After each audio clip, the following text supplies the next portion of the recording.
All right, everyone, welcome back to another episode of I Can Do This All Day. I'm Dan, the part-time Avenger, and with me, as always, is Mark, the resident Jedi. Hello there, with you I am, my friend, on a journey for fun, on a journey for togetherness to the jungle, because my Anaconda don't want none unless it has Jack Black and Paul Rudd, hun? Because today we're going to talk about Anaconda 2025. Not the 1997 classic, but the 2025, or I guess it's just a reimagining. I think that's what they say in, I guess, maybe. Whatever they did, they have the rights. Whatever they did, they have the rights. Yeah, they talked to some old Chinese lady that had the rights to Anaconda. The widow. Oh, that's what it was, yeah. But yeah, so we're talking about Anaconda, kind of a surprise pick or a surprise movie that really came out towards the end of 2025. Let's just talk about your origins. Let's go right into it. And Mark, why don't you tell us your origin with Anaconda and what your expectations were going into this movie? I mean, my origins with Anaconda start with J-Lo and Jon Voight.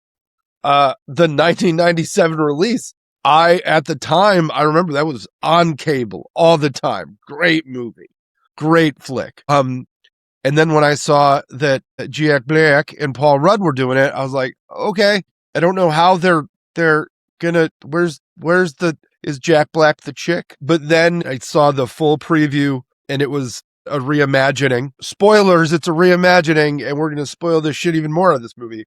But I was just excited because you don't get a lot of rompy comedy movies anymore, you know, like that don't involve IP like Minecraft or whatever. I mean, I guess this involves IP, but this is one of the totally most... does. It does, but not... Calls it out. Yeah, but not in like a direct, we have to copy the IP kind of way. This is much more of a kind of a fun thing, which I really appreciated. What about you? What's your origin story with the Anaconda? So I had not until recently watched the first Anaconda, the 1997 Ice Cube J-Lo Anaconda, and I fell asleep. Not because of the movie. I think it was because of other factors, whether I was tired or under the influence. And I just never went back to it. I don't remember shit from it. I can't say it was a bad movie. I just don't remember anything. So it's going to be good. And then wake up the next morning like, what did I do last night? Oh yeah, I watched Anaconda. I don't remember even how the TV got turned off. But I know from all of the Saturday Night Live skits and every TV show and every other movie that talked about Anaconda, along with everyone else, I think I got a good idea. A big snake terrorizes people, and that's it. Accurate. And Jon Voight has an awful, awful accent. But that was pretty much it for the first Anaconda. Then going into this one, I was like, all right, cool. I saw the trailer in the movie theater, and I was like, holy shit, they're doing Anaconda for real. This kind of looks awesome because I like Paul Rudd, I like Jack Black, and I was like, okay, this is a good combo. I'm down. And in the back of my head, I was thinking like, well, I think maybe they'll bring in Ice Cube. They're not going to bring in J-Lo, but those are my expectations. So yeah. I mean, you know, I was hoping to see all of the original cast and so on. But either way, I was honestly just happy to see a mainstream comedy movie come to the big screen. I don't remember the last like good comedy that we were able to see. That wasn't in theaters though, bro. No, it wasn't. But that's what I'm saying.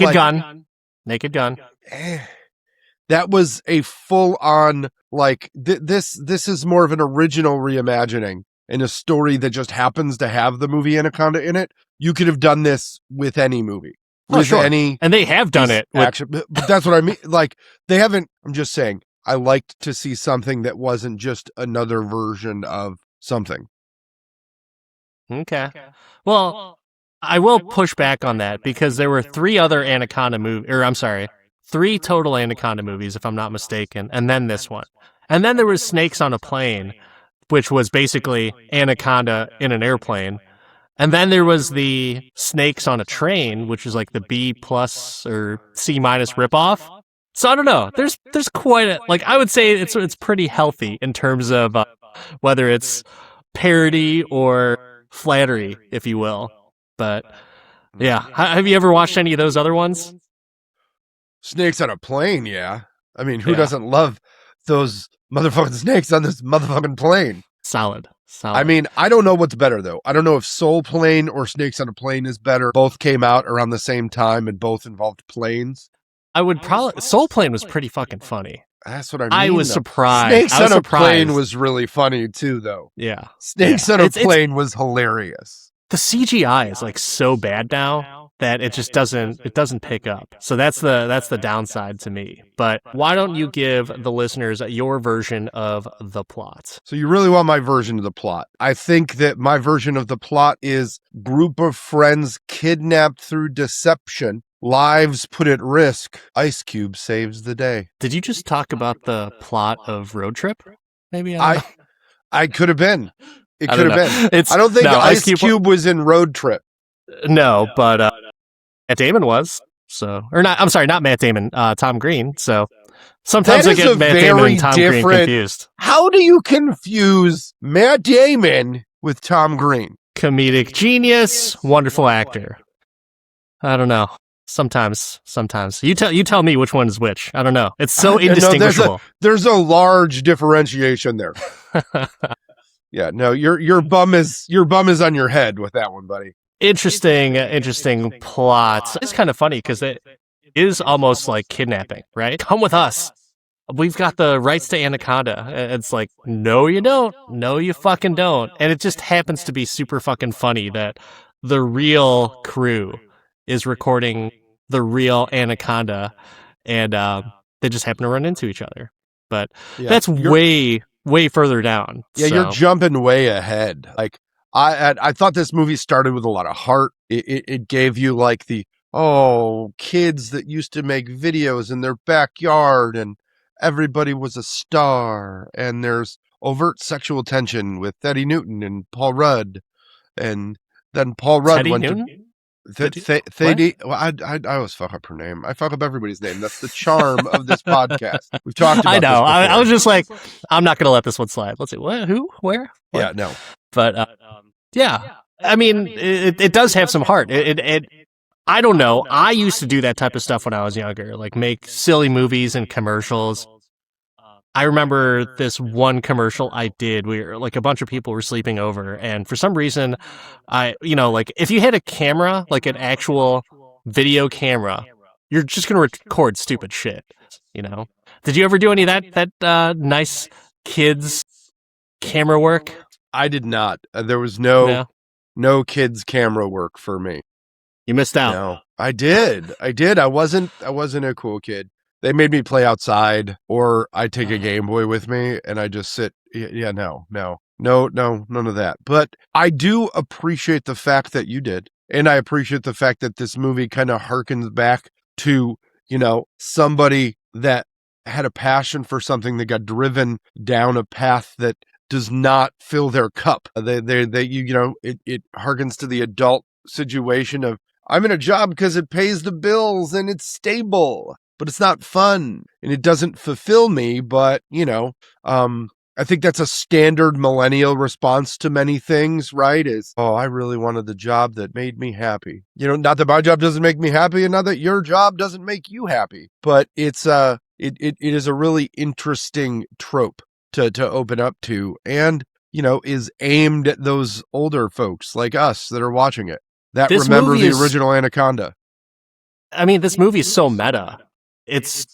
I really think that there's so many different layers of what they were looking to address and focus on. And I was down with it. And that's part of the reason as to why I thought, like, within the first quarter of the movie, I was like, oh, it's not just about this wacky, crazy, zany idea about doing another Anaconda. That's kind of maybe part of the reason why we do a podcast is, like, we love nostalgia. We've talked about it multiple times. We're getting to that age where, I don't know, do you consider 40s middle-aged? I do, because that's halfway to death anyways, for the most part. I mean, but do you? I really hope this is middle-aged, because that means I live till like 80-something, right? Yeah. So I always, like, kind of, I'm confused why some people think like, oh, the 50s or whatever is like middle age. Like, really, bitch, you're living to 100? Shit, you could only be so lucky if that's the case. Like, right now, I think I am at that level where everything's pretty much downhill for the most part, and I'm okay with that because I do this podcast, so it's all good. So. But Jack Black and Paul Rudd, obviously, those are the two main characters, and really the heart and soul and almost asshole of this movie, right? I mean, you've got three very important parts: heart, soul, and asshole. And Paul Rudd is the asshole in this one, which is surprising. You wouldn't think that would be the case. They don't make Jack Black a bad guy. Jack Black is not the bad Bowser. guy. Yeah, Bowser, nah. The devil, Bowser's just misunderstood. He's just a pokey thing in love. I'm trying to think. I think there were some other Jack Black bad guys, but fuck it. Who cares? But yeah, it's I like Paul Rudd in the deceptive good guy. Like, I'm good with that because not everyone is always super nice and genuine. And so why not have the failing actor con his old friends into getting the band back together? Like, I feel like that was like a really cool premise, and I did not see that coming. I was like, where the fuck are they going with this bullshit? And then, like, yeah, it struck me a little weird that he said, like, yeah, I was just talking to this old widow that had the rights to Anaconda. I was like, wait, what? Is this a known thing? Like, I didn't Google it, and internet and audience, I'm not going to Google it, but it's still just kind of funny. Well, then, him being a villain would assume malicious intent. But he wasn't. If we just assume that he's a lovable dummy, then he's just Paul Rudd, lovable dummy, which is a role that Paul Rudd plays well. Lovable dummy. So does Jack Black. Jack Black. Two lovable dummies. But they did round out the cast, which was nice. And who was it? Who was the other friends in the cast, Mark? I forgot. I don't have my notes up. It was Paul Zahn, right? And Olivia Newton-John. There you go. Olivia Newton-John coming back from the grave to star in Anaconda. It's fantastic. Totally. And Selena, right? Selena made an appearance. Not Gomez, but Selena, one word. There you go. Yeah, the Selena. Arguably the more known Selena, I guess. I mean, just like Tupac, she's still alive. But you have some other people in that cast, Daniela Melchior, who I feel like she has had like a pretty good run in the last few years. And she's that mysterious woman with her own agenda. And you think that she's a good guy, but no, not so much a good guy. So she's really the villain in this. Paul Rudd is just the asshole that conned his friends and lied to them. Deceptive tactics all across the board from Jump Street to get them to film in this fucking movie because he's a failed actor. Which I guess that makes sense. Can we also acknowledge who played Jack Black's wife in this? Can we? Can you acknowledge Ione Skye of Say Anything fame? So Diane Court. She was the main character. Diane Court married Jack Black. Yeah, I didn't like not to. That means you know what that means, anything. right? You know what that means? That this movie was originally written for John Cusack. And it was supposed to be the triumphant screen return of Ione Skye and John Cusack. John Cusack just couldn't do it. Couldn't make it. So I guess the stuff that we make up on this podcast is better than real life. I don't know that that's made up. I think that it's the truth. Okay. 100% fact. Think about this. Think about this. As much as we appreciated Paul Rudd and Jack Black in this movie, think about it as John Cusack and Craig Robinson from Hot Tub Time Machine fame back together in this movie. I was actually thinking, just because you brought it up, instead of Jack Black, I thought it was supposed to be Jonah Hill, and this was going to be a Strange Wilderness reunion between him and Steve Zahn, and he was going to wear his thong and everything. I mean, Steve Zahn, it is a reunion for Steve Zahn regardless with Jack Black, as Saving Silverman, a much better movie than Strange Wilderness. Those two were together, and now here they are again. Yeah. It's a lot of good memories and nostalgia. We could do this all day, just like this podcast. But I think we should probably talk a little bit more about the movie. The one thing that I needed from this movie, it gave me almost right away, and that was Sir Mix-a-Lot. I know you really get into the music of a lot of the movies that we watch, and I'm going to tell you, if fucking Sir Mix-a-Lot was not in this movie, I was gonna boycott. But they gave it to me right away, and I loved it. I mean, they gave it to you they gave it to you in the trailer too, so you knew it was going to happen. No, but like, if sometimes you get music in the trailer that's not in the movie. Sure. But you got Jack Black in it. So if anything, he'll freaking sing the song. And I think, did they at one point sing Sir Mix-a-Lot in this movie? Not like the song itself, but did the crew sing it at all? I think it was just like me in the theater. Okay. Well, if they didn't, lost opportunity. It's probably on the cutting room floor. It's on the Blu-ray. But yeah, it's. I felt like it was like a really cool premise because it really kind of hit a chord with me because, like, okay, I totally understand why they would do that. Because if I could meet up with old friends and not necessarily just make a movie, but do something that we used to do and enjoyed doing it, I think everyone would do that. You know, it just over time and distance that fucks stuff up. And I just finished watching up the latest season of Stranger Things, and you know, all the bigger kids were saying like, yeah, let's get back together once a month. We'll make a promise. We'll get together once a month. And they're all like, yeah, let's do that.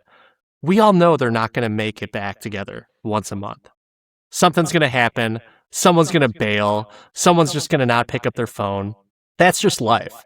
So it was cool for me to be able to just kind of watch this on the screen like, oh yeah, these people, even though that they're kind of like trying to shrug it off, like, yeah, I don't know, we got other stuff to do, but like they end up coming together to do it. I was like, oh wow, this really is fiction because this shit doesn't happen in real life. So I was cool with that. But I don't know, what were you thinking as this was kind of unfolding? Because it actually took a while to get to the Anaconda stuff. Yeah, I dug the heartwarming beginning, and then I just started picking up Easter eggs in it, right? You know, the coolest boats ever that they came out in, or the lamest boats ever. But did you catch how they were dressed to start their Anaconda movie? Is it a callback to the old Anaconda? It's a callback to the first Jurassic Park. Like he's dressed like Alan Grant. And it's like straight up color matching. It's pretty funny if you think. That's what I thought. It looked very Jurassic Park-ish, but then I was thinking like, oh, this was probably just like a callback to the first Anaconda, which I don't remember watching. So that's kind of it was like a Jurassic Park thing. They weren't like dressed like the old crew. I don't think there was distinctive clothing for Jurassic Park or for Anaconda, but they definitely matched the Jurassic Park feel. Okay. And I thought that was really funny. Well, it's funny because like with anything that Paul Rudd and Jack Black do, it's going to be entertaining. It's going to be funny. But knowing how freaking meta this movie is, it's a movie about a movie, making the movie. And it's just like, okay, they're really trying to dig into this, but also have some inner turmoil, inner struggle, midlife crisis, if you will. And, you know, in the marketing, it's not a reboot. Just to be clear, it's not a reboot. This is like probably the closest sequel to the first Anaconda, I guess. I haven't seen the other two Definitely not sequels, a sequel. but yeah, definitely not a sequel. But let's talk about some of the action, right? You're a big action fan. There's the physical comedy that Jack Black brought to this, I thought was great, especially after he got eaten by the fucking snake and spit back out. Fuck yeah. It was so funny. You think he's dead. Of course he's dead, right? But if it wasn't for that clever piece of Chris Morgan-esque writing where it's like, oh yeah, anacondas will sometimes regurgitate what they eat. And it's like, oh, well, obviously that's going to happen. But like, Well, it happened in the first movie. He did it in the first movie. Jon Voight got thrown up. Yeah. Wait. I thought he's alive. I mean, he's alive, and then the boat blows up, so he dies in some way. But I was wondering why they kept on saying like, "Oh, is Jon Voight going to be in the?" Yeah, like bring back Jon Voight for this. Like, why would they? Like, if he's dead, he's dead. I'm pretty sure I remembered him dying, so that's why I was like, wait a second, like, why? But is this we're not in the universe of Anaconda. We're in the universe of Hollywood that made Anaconda. So technically, Jon Voight could come back. But the fact that they duct taped a pig to him and put a squirrel in his mouth, and he's just running around like a crazy, that was hilarious. Like, and you knew it was going to happen, right? Like, you knew the second, like, okay, like, oh, he died, like, how tragic. But the fact that they strap a boar to him and then the squirrel, I was like, okay, he's definitely fucking waking up at some point because this is too damn funny. Do you think that type of humor is just too over the top? No, I think we don't get enough of it anymore. Good. I'm glad that you said that. I mean, because that's why I was so happy about this movie, because we don't get enough of it. Like, just the stop, I want to laugh stuff. I think that, box office movies try and get too expensive and want to bring in too much money. And a lot of the movies that did this when we were, falling in love with movies, did their money at rental and did their movie aftermarket. And now streaming has kind of dried that up, and it's sad. But there is plenty of comedy on YouTube from streamers. That's not what I want to watch, though, bro. That's not what you want to watch, neither. No, it's not. I was being very facetious about this, so. I need you to keep it gangster, Dan, and keep talking about the movie. No shade to those people out there, but speaking of shade, someone who brought the epitome of cool in the first one, Ice Cube, is back, and holy shit! Like, so I'm not big on pop music being in movies unless it's a comedy or an adventure style movie, and it has to fit what's happening. And of course, it's just so awesome when he comes out. He's got guns blazing, dressed in black, AC/DC in the background. I was like, holy shit, it's got to be Cube. It's got to be Cube. And then, of course, sure as shit it is. And dude, Ice Cube's looking old, man. He looks old. He is old, my friend. Man, straight out of geriatric care, Ice Cube came strolling in. But no disrespect to Ice Cube, friend of the podcast. But yeah, that was pretty awesome. What did you think was going to happen with him when he made it to screen? Did you think it's like, oh, he's fucking dead? I mean, there's two ways that they could take it, right? He could die, the Human Torch in Deadpool and Wolverine, or he could be the one to lead them to safety. I can't think of a movie reference for it, but a la somebody else. Movie ever that there's a good guy. Yeah, no, a la the Troll in Labyrinth. Either way, a la old Loki in Loki. It's it was really cool to see him, and then I was thinking like, oh, they pulled Cube. I knew it. Will they pull JLo? I had a feeling they were gonna get JLo because they said her name in it. I was like, I don't think they would have even mentioned her unless she agreed to at least cameo in the movie. Which, by the way, what did you think of that cameo? It was quick and as much as they were going to get from her. And that's fine. I was still surprised. Like, that was an end credit scene, and I was like, wow, holy shit, they got her. She had to be an executive producer on the original film or have some stake of ownership, because Jenny from the Block was big in that first movie. Paul Rudd really talked to JLo to get the rights. She was the old Asian woman. Yeah, it was funny how Cube was like, "Oh, Jenny's from the Block; she'll be all right." I was like, "Damn, you just pulled a good reference right there." But yeah, good stuff. What are some of the other stuff that you thought was just really funny that had you laughing, or at least entertaining throughout the movie? You mentioned music, the car chase song that they decided for this. How does it get better? It's solid. And unless they put in like Papa Roach, Last Resort. That's a great chase. There's nothing better than Motley Crue. But yeah, it was fun. they also played to the age of their stars. Keanu Reeves is an outlier.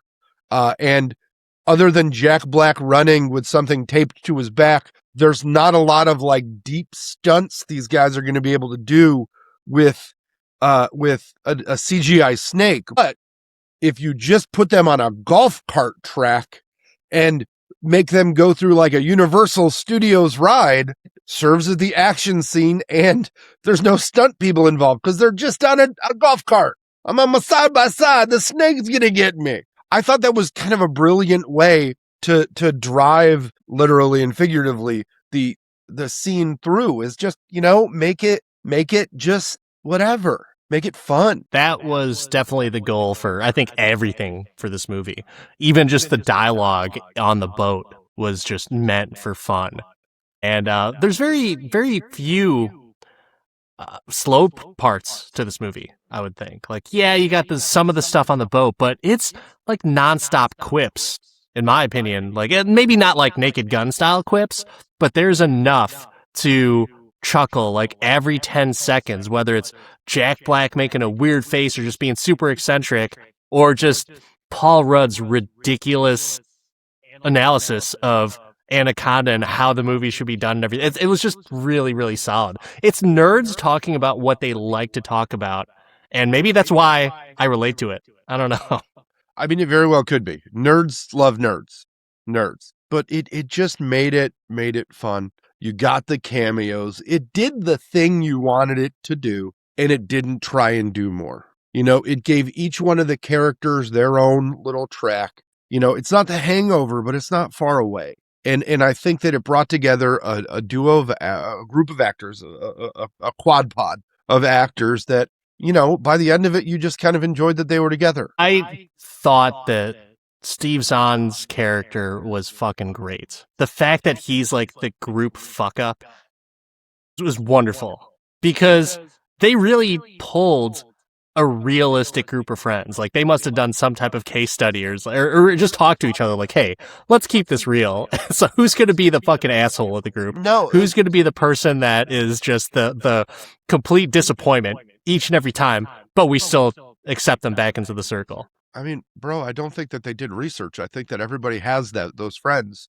And there were four people at the age where you've met those people multiple times and you just know. Absolutely. But the banter back and forth between all of them, the passion that they have towards Anaconda, just movie making in general, is what I would imagine would a bunch of like theater kids or like NYU film students just hanging out, like just kind of discussing like lighting or specific things about old movies in the past and talking about how genius certain scenes were or certain actors were, when it really wasn't that great, but they really are just loving the craft. Kind of like what we do in some aspects when we call out some like, B or C list actor that was like, oh, that person's great. They're fantastic. Love everything that they do. This guy, a C list actor. Oh, she's not even C. I mean, D for sure. Like, I can't even remember what else that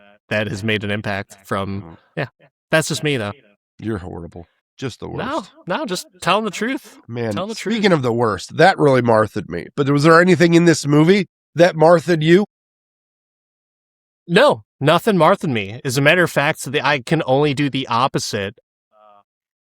My favorite scene was the peeing on the bite scene, because it was so fucking funny that we're like, they said like, oh yeah, actually that is true, and it's for all bites, all animal bites, like every fucking animal bite you piss on it. And I was laughing so hard in the movie theater, my kids were laughing, and afterwards, after we left, I was like, all right, what'd you guys think of the movie? Like, yeah, it was funny. Did you have a favorite scene? Like, yeah, it was the pee scene. Like, everyone in my family, my wife, myself, my two kids, were like, it was a scene where they peed.